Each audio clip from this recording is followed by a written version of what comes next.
Me da mucho gusto estar con ustedes. Hoy vamos a hablar de desarrollo integral de la primera infancia y del derecho a aprender. Desde hace mucho tiempo prevaleció una idea que confundía educación con escolaridad, como si solo lo que se hace en la escuela determinara lo que uno aprende, y entonces se hablaba, por ejemplo, de la etapa escolar, o se hablaba incluso de menores en edad escolar.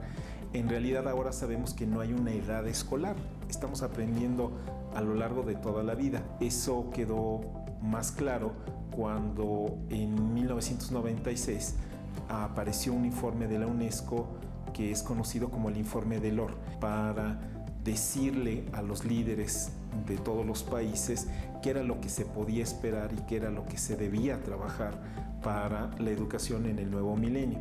Y ahí Delors y sus colegas hablaban de 4 pilares. Para este aprendizaje a lo largo de la vida había que aprender a conocer, aprender a hacer, aprender a ser seres humanos y aprender a convivir. Estos 4 pilares son los que sostienen el aprendizaje a lo largo de la vida. Es un esquema que nos permite entender mejor cómo la escuela no es sencillamente una cadena de producción en donde la generación adulta transmite o transfiere contenidos a la generación joven, sino más bien un espacio de intercambio para el desarrollo de las potencialidades. Se aprende todo el tiempo, pero se puede aprender mal, se puede aprender a la mala, se puede aprender solos, se puede aprender con mera repetición, o por el otro lado se puede aprender juntos, se puede aprender jugando, se puede aprender de una forma intuitiva, natural, compartida.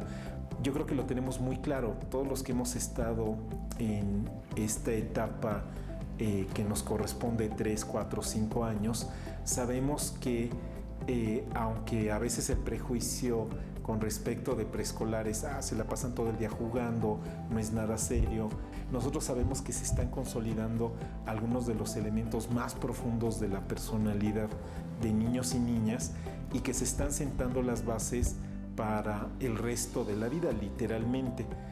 La escuela no es un fin, es solo un medio, como hemos dicho. El verdadero derecho es el derecho a aprender. El núcleo del derecho a la educación es el derecho a aprender.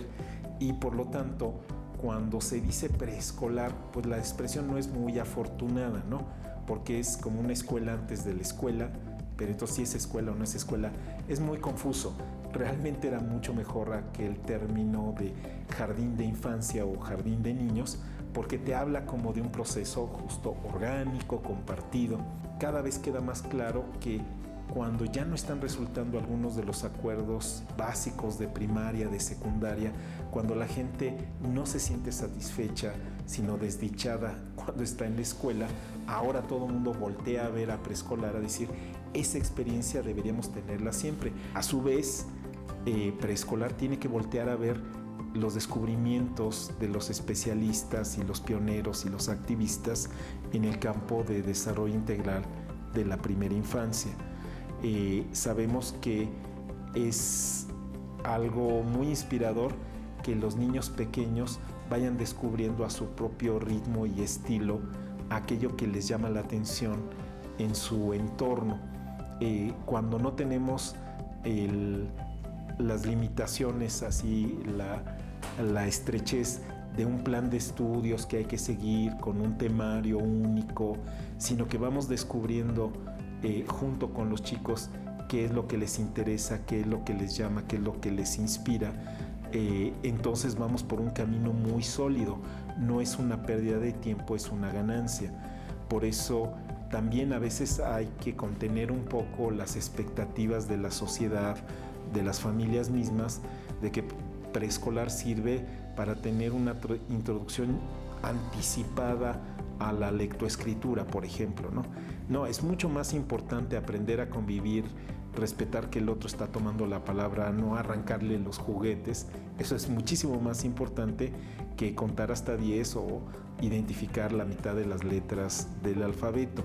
Para todo hay un tiempo, y esos aprendizajes que son mucho más operativos, mucho más instrumentales, pueden venir después. Estos aprendizajes más fundamentales, el que yo tenga sensibilidad por lo que está viviendo el que está a mi lado, esto es mucho de lo que hay que desarrollar. A lo largo de este diplomado estaremos hablando de la importancia que tiene la educación preescolar en el contexto de la educación en México, y dentro de el preescolar, por supuesto, el papel imprescindible, clave que tienen los líderes educativos. Es la situación entonces de la primera infancia en México algo que nos tiene que llevar a reflexionar sobre la importancia de nuestro trabajo. Algunos datos, no son impresiones, no son anécdotas, son datos duros.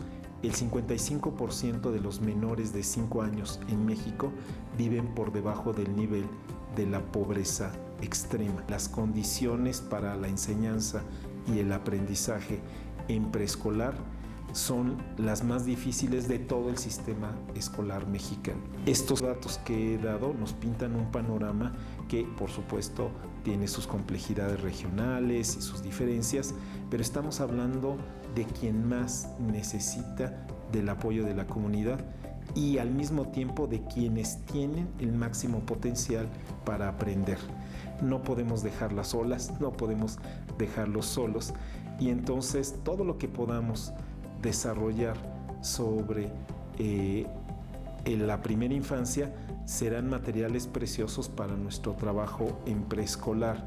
Tenemos que ir más allá de lo sencillamente previsto, tenemos que hacer un esfuerzo mayor, tenemos que nosotros mismos seguir aprendiendo, y el esfuerzo de este diplomado es ese, el que vayamos conociendo, nos quedemos con esa inquietud de conocer más sobre la primera infancia, entender cómo se conecta con nuestro trabajo de preescolar y entender también cómo tenemos que guiar, conducir a otros, dirigir, ser líderes en el sistema preescolar, para que el derecho a aprender de los niños no esté solo transportado a lo largo de esos 3 años que están en preescolar, sino que sea catapultado, que no sea solo una puerta, sino sea un trampolín el paso por nuestras escuelas, sobre todo la convivencia con nosotros, la construcción de una comunidad de aprendizaje en donde incluso los adultos no dejamos de aprender.